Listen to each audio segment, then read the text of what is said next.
আমন্ত্রণ আন্তর্জাতিক অঙ্গনের সবশেষ সংবাদ নিয়ে আমাদের প্রতিদিনের আয়োজন যমুনা আইডেস্কে। শুরুতেই শিরোনাম।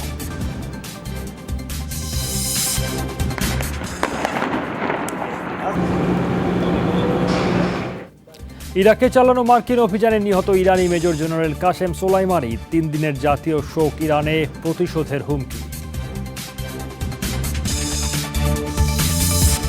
রহস্যময় ইরানি চরিত্র সোলাইমানিকে 2 দশক ধরে হত্যার চেষ্টা করছিল যুক্তরাষ্ট্র। মধ্যপ্রাচ্যে প্রভাব বিস্তারে ছিল তার মুখ্য ভূমিকা।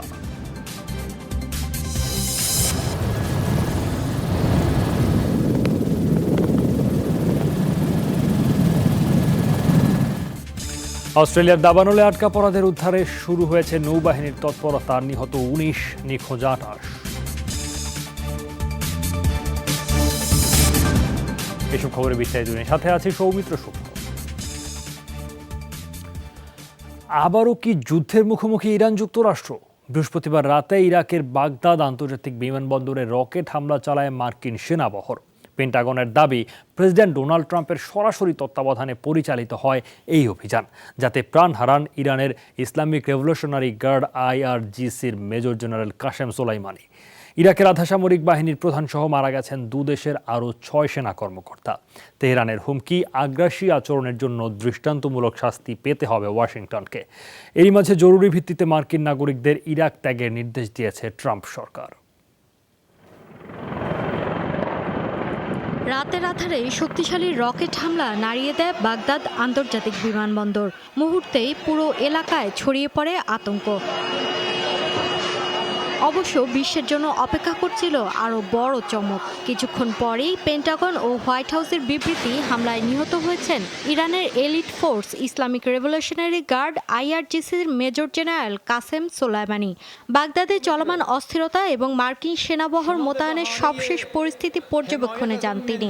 অভিযোগ, মার্কিন বিরোধী তার ভবিষ্যৎ হামলা পরিকল্পনা ছিল।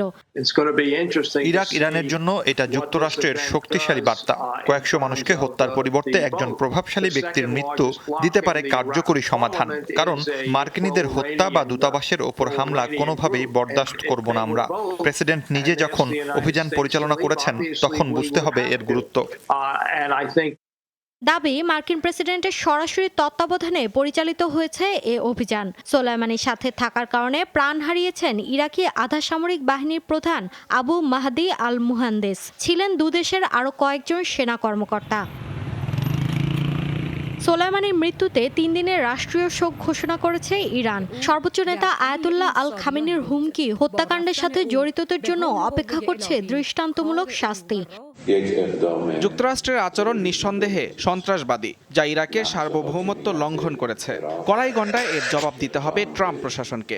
সোলাইমানি সবসময় স্বেচ্ছাচারিতা, দমনপীড়ন এবং চরমপন্থার বিরুদ্ধে করেছেন লড়াই। মার্কিন স্বার্থে আঘাত হানার কারণেই তার উপর এতটা আক্রোশ ট্রাম্প সরকারের। গেল বছরের শেষ নাগাদ মার্কিন নাগরিককে হত্যার ঘটনাকে কেন্দ্র করে ইরাকে শুরু হয় ইরান মার্কিন টানাপোড়েন। বিমান হামলায় সশস্ত্র সংগঠন কাতায়েব হিজবুল্লাহর 25 সদস্যকে হত্যার পরেই মার্কিন দূতাবাসে চড়াও হয় ইরানপন্থী বিক্ষোভকারীরা। এ ঘটনার ধারাবাহিকতায় দেশটিতে মোতায়েন করা হয় বাড়তি 700 মার্কিন সেনা সদস্য। Moul Islam, Jamuna news. Major general Qasem Soleimani গেল 20 বছরে বহুবার যাকে হত্যার চেষ্টা করেছে মার্কিন ও ইসরায়েলি গোয়েন্দারা। সৌদি আরব ও তাদের মিত্রসহ পশ্চিমা গোয়েন্দা সংস্থারও অন্যতম লক্ষ্য ছিলেন তিনি। বারবার সব চক্রান্ত নস্যাৎ করে বেঁচে গেলেও হাল ছাড়েনি যুক্তরাষ্ট্রসহ পশ্চিমা ও আরব রাষ্ট্রগুলো। বলা হয়, বিশ্ব রাজনীতি ইরাক, সিরিয়া সহ যে অঞ্চলকে ঘিরে আবর্তিত, সেই মধ্যপ্রাচ্যে ইরানের প্রভাব বিস্তারের পেছনে মূল ভূমিকা তার। 80-র দশকে ইরাক ইরান যুদ্ধের সময় উত্থান শ্যাডো কমান্ডার খ্যাত কাসেম সোলাইমানির। পরবর্তীতে যোগ দেন ইরানি সশস্ত্র বাহিনীর গুরুত্বপূর্ণ শাখা ইসলামিক রিভলিউশনারি গার্ড কর্পস IRGCতে। ইরানের সংবিধান অনুসারে দেশের রাজনৈতিক ব্যবস্থার সুরক্ষায় নিয়োজিত IRGC। মূল কাজ ইসলামিক প্রজাতন্ত্রে বহিঃশক্তির হস্তক্ষেপ আর সম্ভাব্য সেনা অভ্যুত্থান রোধ।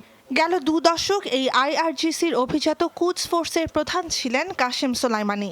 জাতীয় নিরাপত্তার স্বার্থে বিদেশে পরিচালিত ইরানের গোয়েন্দা তৎপরতার নেতৃত্বভার ছিল তার হাতে। জানা যায় প্রতিবেশী ইরাকে প্রয়াত প্রেসিডেন্ট সাদ্দাম হোসেনের বিরুদ্ধে শিয়া আর কুর্দিদের অস্ত্র সরবরাহ হতো সোলাইমানির নির্দেশে। পরবর্তীতে লেবাননের সশস্ত্র সংগঠন হিজবুল্লাহ, ফিলিস্তিনের স্বাধীনতাকামী সংগঠন হামাস আর ইয়েমেনে যুক্তরাষ্ট্র, জাতিসংঘ ও পশ্চিমা বিশ্ব সমর্থিত সরকারের বিরুদ্ধে দাঁড়ানো হুথি বিদ্রোহীদেরও সমর্থন দেন তিনি। সিরিয়ায় গৃহযুদ্ধ শুরুর পর 2012 সালে মিত্র বাশার আল আসাদের সরকারকে পশ্চিমা মদতপুষ্ট বিদ্রোহীদের বিরুদ্ধে ঘুরে দাঁড়াতেও সহযোগিতা করেন সোলাইমানি। আইএস সহ বিভিন্ন জঙ্গি সংগঠনের বিরুদ্ধে অভিযান পরিচালনাতেও বড় ভূমিকা ছিল তার। 2014-15 সালে আইএস নির্মূলে তৎকালীন ইরাক সরকার আর শিয়া বিদ্রোহীদের এক ছাদের নিচেও আনেন তিনি। দীর্ঘ কয়েক দশক ধরে বহুমুখী সংঘাত সহিংসতায় জর্জরিত মধ্যপ্রাচ্যের বিভিন্ন দেশ। বলা হয় তেল সমৃদ্ধ অঞ্চলটিতে ইরানের প্রভাব বিস্তারের মূল কারিগর সোলাইমানি। আঞ্চলিক প্রতিদ্বন্দ্বী সৌদি আরবের বিরুদ্ধে খামেনি প্রশাসনের আজকের শক্ত অবস্থানের জন্য প্রশংসিত তিনি। গেল মার্চে পান ইরানের সর্বোচ্চ সামরিক সম্মাননা। যে কারণে নিজ দেশে বিরচিত মর্যাদা পেয়েছেন সোলাইমানি, ঠিক সেই একই কারণে বরাবর তিনি চক্ষুশূল ছিলেন যুক্তরাষ্ট্র, ইসরায়েল, সৌদি আরব সহ পশ্চিমা বিশ্বের। গেল অক্টোবরেই তাকে হত্যায় ইসরায়েলি ও আরব গোয়েন্দাদের চক্রান্ত নস্যাৎ করেছিল তেহরান, যদিও শেষ রক্ষা হলো না। প্রশ্ন উঠেছে, সোলাইমানির মৃত্যুতে মধ্যপ্রাচ্যকে ঘিরে আবর্তিত বিশ্ব রাজনীতির নতুন সমীকরণ কেমন হবে? নুসরাত কামাল, যমুনা নিউজ। লিবিয়ার সেনা মোতায়েন সংক্রান্ত বিলে অনুমোদন দিয়েছে তুরস্কের পার্লামেন্ট। বৃহস্পতিবার ভোটাভুটিতে 141 ভোটের সংখ্যাগরিষ্ঠতা পেয়েছে বিলটি। প্রধান বিরোধী দলগুলো ভোট দেয় বিলের বিপক্ষে। তবে পার্লামেন্টের রিসেপ তাইয়েপ এরদোগানের ক্ষমতাসীন একে পার্টি জোটের একক সংখ্যাগরিষ্ঠতার ফলে সহজেই উতরে যায় বিলটি। এর ফলে লিবিয়া জাতিসংঘ সমর্থিত ন্যাশনাল অ্যাকর্ড সরকারকে সামরিক সহায়তা দেবে আঙ্কারা। তবে দেশটিতে কবে নাগাদ কিংবা কত সংখ্যক সেনা পাঠানো হবে সে বিষয়ে বিস্তারিত জানায়নি সরকার। তুর্কি সেনা মোতায়েনের খবরে বেনগাজিতে বিক্ষোভ করেছে বিদ্রোহী খলিফা হাফতারের অনুগতরা। দাবি, লিবিয়ায় আক্রমণের পায়তারা করছে আঙ্কারা। লিবিয়ায় হস্তক্ষেপ থেকে বিরত থাকতে এরদোগান সরকারের প্রতি কড়া হুঁশিয়ারি দিয়েছেন মার্কিন প্রেসিডেন্ট ডোনাল্ড ট্রাম্প। সুদানে বিমান বিধ্বস্ত হয়ে 4 শিশুসহ প্রাণ গেছে 18 জনের। শুক্রবার পশ্চিম দারফুরে হয় এই দুর্ঘটনা। কর্তৃপক্ষ জানিয়েছে উড্ডয়নের 5 মিনিটের মধ্যে বিধ্বস্ত হয় সামরিক বিমানটি। নিহত হন আরোহীদের সবাই। সেনাবাহিনীর মুখপাত্র জানান 7 বিমান ক্রু, 3 জন বিচারপতি, 8 বেসামরিক নাগরিক ও তাদের সন্তান ছিলেন এতে। সংঘাত কবলিত এলাকাগুলোয় ত্রাণ বিতরণে কাজে নিয়োজিত ছিল এনতান অফ 12 বিমানটি। দুর্ঘটনার কারণ সম্পর্কে এখনও কিছু জানা যায়নি। উদ্ঘাটনে তদন্ত কমিটি গঠন করেছে সেনা কর্তৃপক্ষ। প্রশাসনের কোনো চেষ্টায় নিয়ন্ত্রণ করতে পারছে না অস্ট্রেলিয়ার ভয়াবহ দাবানল। ঝোড়ো হাওয়ার কারণে নিউ সাউথ ওয়েলস ও ভিক্টোরিয়ায় নতুন করে ছড়িয়েছে আগুন। ভিক্টোরিয়ায় আটকে পড়েছে প্রায় 4000 মানুষ। উদ্ধারে কাজ করছে নৌবাহিনী। দাবানলের প্রভাবে প্রাণহানির সংখ্যা বেড়ে দাঁড়িয়েছে 19 জনে, নিখোঁজ আরও 28। আগুনের প্রভাব এতটাই ভয়াবহ যে হাইওয়ে ব্যবহার নিরাপদ নয়। রাস্তা বন্ধ থাকায় ভিক্টোরিয়ায় কয়েক হাজার মানুষকে উদ্ধারে কাজ করছে নৌবাহিনীর জাহাজ HMAS জোলেস। নিউ সাউথ ওয়েলসের পর জরুরি দুর্যোগপূর্ণ অবস্থা ঘোষণা করা হয়েছে ভিক্টোরিয়ায়। জীবন রক্ষায় পূর্ব উপকূলীয় এলাকা থেকে বাসিন্দাদের দ্রুত সরে যাওয়ার নির্দেশনা দেওয়া হয়েছে। জরুরি অবস্থা ঘোষণা করা হয়েছে এমন এলাকাগুলো থেকে বাসিন্দাদের দ্রুত সরে যাওয়ার নির্দেশনা দেওয়া হচ্ছে। বাতাসের গতিবেগ ক্রমশই ভয়াবহ হয়ে উঠছে। প্রাণহানি ঠেকাতে স্থানীয় প্রশাসন সর্বোচ্চ চেষ্টা চালিয়ে যাচ্ছে। নতুনভাবে ছড়িয়ে পড়া আগুনের সবচেয়ে ক্ষতিগ্রস্ত মাল্লাগুটা শহর। বাড়িঘর ছেড়ে পালাচ্ছে হাজারো মানুষ। ভয়াবহ উদ্বেগজনক পরিস্থিতি। ছোট ছোট শিশুদের নিয়ে কোথায় যাব জানি না। আগুনের কারণে অনেক হাইওয়ে বন্ধ। পুরোপুরি অনিশ্চিত অবস্থায় দিন কাটাচ্ছি। কোথায় যাব, কোন পথে যাব কিছুই বুঝতে পারছি না। তাই এখানে খোলা জায়গায় আশ্রয় নিয়েছি। দুর্যোগ কবলিত এলাকা পরিদর্শনে গিয়ে জনগণের ক্ষোভের মুখে পড়েন প্রধানমন্ত্রী স্কট মরিসন। তবে সংকটের মুহূর্তে সবাইকে এক হয়ে কাজ করার আহ্বান জানান তিনি। এই সংকট কোনো একক ব্যক্তির পক্ষে সমাধান সম্ভব নয়। আমি বুঝতে পারছি জনগণও হতাশ, তবুও আমাদের এক হয়েই কাজ করতে হবে। স্পষ্টভাবে জানাতে চাই, আমাদের ফায়ার সার্ভিস, জরুরি বিভাগ, সামরিক বাহিনী যেভাবে কাজ করেছে তাতে বহু প্রাণহানির প্রতিরোধ সম্ভব হয়েছে। অস্ট্রেলিয়ায় সেপ্টেম্বর থেকে শুরু হওয়া দাবানলে ভস্মীভূত 1200-র বেশি ঘরবাড়ির স্থাপনা। পুড়ে গেছে 1 কোটি একরের বেশি বনভূমি। মাত্রা ছাড়িয়েছে বায়ু দূষণও। ডরথি তাসরিন, যমুনা নিউজ। পাকিস্তান নিয়ন্ত্রিত আজাদ কাশ্মীরে হামলা সহ বেশ কিছু পরিকল্পনা রয়েছে ভারতীয় সেনাবাহিনীর। সীমান্তে যে কোনো পদক্ষেপ নিতেই প্রস্তুত সেনারা। এনডিটিভিকে দেয়া সাক্ষাৎকারে এমন দাবি করেছেন ভারতের নতুন সেনাপ্রধান এম নরভানে। পাকিস্তানকে নিয়ে কড়া মন্তব্য করেন তিনি। সন্ত্রাসবাদের মদতদাতা হিসেবে অভিহিত করেন ইসলামাবাদকে। দাবি করেন সন্ত্রাসবাদের উৎপত্তিস্থল ধ্বংসের অধিকার রয়েছে তাদের। সীমান্তে পর্যাপ্ত সেনাবহর মোতায়েন আছে বলেও জানান। এবার কেবল নির্দেশের অপেক্ষা। গেল মঙ্গলবার ভারতের সেনাপ্রধান হিসেবে দায়িত্ব গ্রহণ করেন নারাভানে। গত 4 বছরে পাক ভারত সীমান্তে 2টি বড় ধরনের হামলা চালিয়েছে ভারতীয় সেনারা। We have always been apolitical and that has been demonstrated aptly in the last 70 years. ভারতের মহারাষ্ট্রে গেল বছর আত্মহত্যা করেছেন 2500-এর বেশি কৃষক। জানুয়ারি থেকে নভেম্বর পর্যন্ত 11 মাসেই এই সংখ্যা 2532। সরকারি তথ্য বলছে শুধু নভেম্বরেই আত্মহত্যা করেছেন 3 শতাধিক কৃষক। রাজ্য সরকার গঠন নিয়ে কোন্দলের কারণে সে সময় বিষয়টি নজর এড়িয়ে যায়, অথচ বিগত 4 বছরে মাসের হিসেবে এটি ছিল কৃষক আত্মহত্যার সর্বোচ্চ সংখ্যা। শেষবার 1 মাসে রাজৌরিতে 300-র বেশি কৃষক আত্মহত্যা করেছিলেন 2015 সালে। বলা হচ্ছে বৃষ্টির মৌসুম না হলেও অক্টোবর মাস থেকে শুরু হওয়া বৃষ্টিতে তলিয়ে গেছে 93 লাখ হেক্টর আবাদি জমি। নষ্ট হয়েছে 70% শস্য। কৃষকদের ক্ষতিপূরণ হিসেবে এ পর্যন্ত 6,500 কোটি রুপির তহবিল ছাড় দেওয়ার কথা জানিয়েছে প্রশাসন। ডিসেম্বরেই কৃষকদের সহজ শর্তে ঋণ দেওয়ার ঘোষণা দেয় নতুন রাজ্য সরকার। 2017 সালে সারা ভারতে কৃষকদের জন্য সহজ শর্তে ঋণ দেওয়ার ব্যবস্থা নেয় কেন্দ্রীয় বিজেপি সরকার। এরপর 18,000 কোটি রুপি ঋণ নেয় 44 লাখ কৃষক। ভারতের রাজস্থানের একটি হাসপাতালে গেল 1 মাসে মারা গেছে শতাধিক নবজাতক। অভিযোগ উঠেছে হাসপাতাল কর্তৃপক্ষের অবহেলায় হয়েছে এই প্রাণহানি। ভারতীয় গণমাধ্যম জানিয়েছে কোটা শহরের সরকারি জেকে লোন হাসপাতালে দীর্ঘদিন ধরেই সদ্যজাত শিশুদের জন্য নেই পর্যাপ্ত সুযোগ সুবিধা। এর ওপর রোগীদের অভিযোগ, গেল 2 মাসে ভয়াবহ শীতের মধ্যেও রোগীদের কম্বল বা রুম হিটার দেয়া হয়নি। ওয়ার্ডে যাও কম্বল বা রুম হিটার ছিল, নিজেদের প্রয়োজনে তা নিয়ে যেতেন নার্সরা। আর এর অবস্থায় শতাধিক শিশুর মৃত্যুর খবর হাসপাতাল কর্তৃপক্ষ নিশ্চিত করার পর অনেকেই সন্তানকে সরিয়ে নিচ্ছেন অন্য হাসপাতালে। তীব্র সমালোচনার মুখে রাজস্থান মুখ্যমন্ত্রীর সাফাই, 5 বছরে হাসপাতালটিতে এটি সর্বনিম্ন শিশু মৃত্যুর সংখ্যা। ইন্দোনেশিয়ার রাজধানী জাকার্তায় 2 দিনের বন্যায় মৃতের সংখ্যা বেড়ে দাঁড়িয়েছে 30 জনে। তীব্র শীতের পাশাপাশি বৃষ্টি বন্যার ফলে হাইপোথার্মিয়ায় আক্রান্ত হয়ে প্রাণ গেছে অনেকের। বুধবার থেকে টানা বৃষ্টিতে নদীতে পানির উচ্চতা বেড়ে তলিয়ে গেছে জাকার্তার 182টি এলাকা। কোথাও কোথাও পানির উচ্চতা ছিল 2.5 মিটার পর্যন্ত।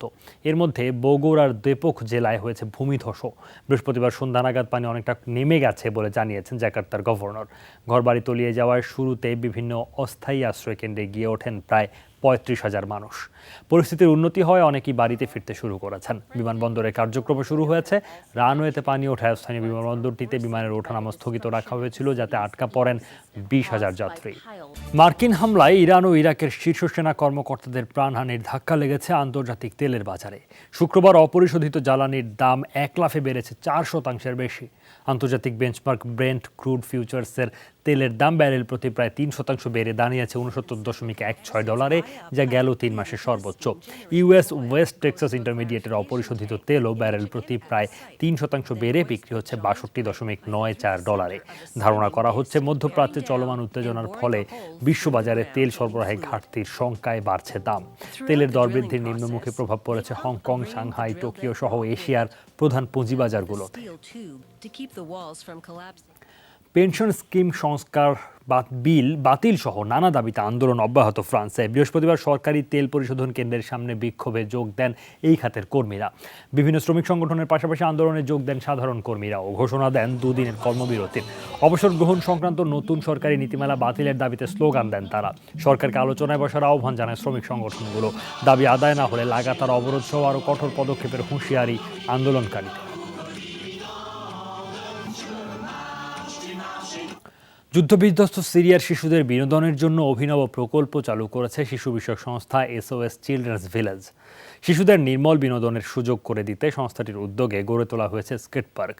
উদ্যোক্তাদের দাবি, যুদ্ধের ভয়াবহতায় বিপর্যস্ত শিশুদের স্বাভাবিক জীবনে ফিরতে সহায়তা করবে এমন খেলাধুলার সুযোগ।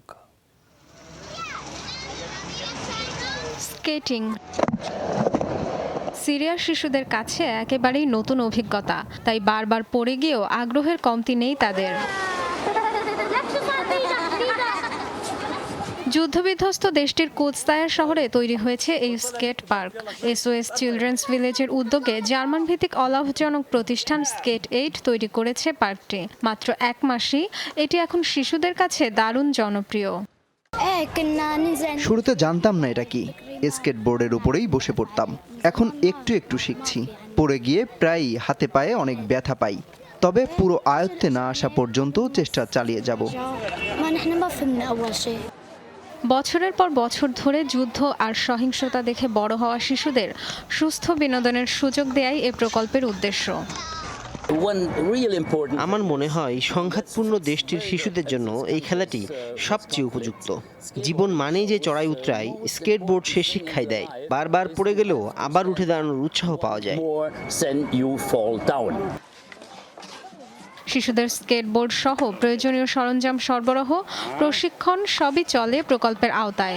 খুব দ্রুত সিরিয়ার নাগরিকদের এই প্রকল্পে যুক্ত করতে চান উদ্যোক্তারা। প্রকল্পটি আরও বড় করার পরিকল্পনা আছে। এখন নরওয়ের ভলান্টিয়াররা প্রশিক্ষণ দিচ্ছে, পরবর্তীতে এদের নাগরিকদেরও যুক্ত করা হবে প্রকল্পে। দারুণ লাগে এখানে। এখানকার বাচ্চাদের খুব ভালোবাসি, ওরা খুব দ্রুত শিখছে। সিরিয়া ছাড়াও সংঘাত কবলিত সুদান, ইরাক, পাকিস্তানেও শিশুদের জন্য চালু আছে এই প্রকল্প। Dorothy Tasrin, Jamuna News. এই ছিল যমুনা আইডেস্ক। এতক্ষণ সাথে থাকার জন্য সবাইকে ধন্যবাদ।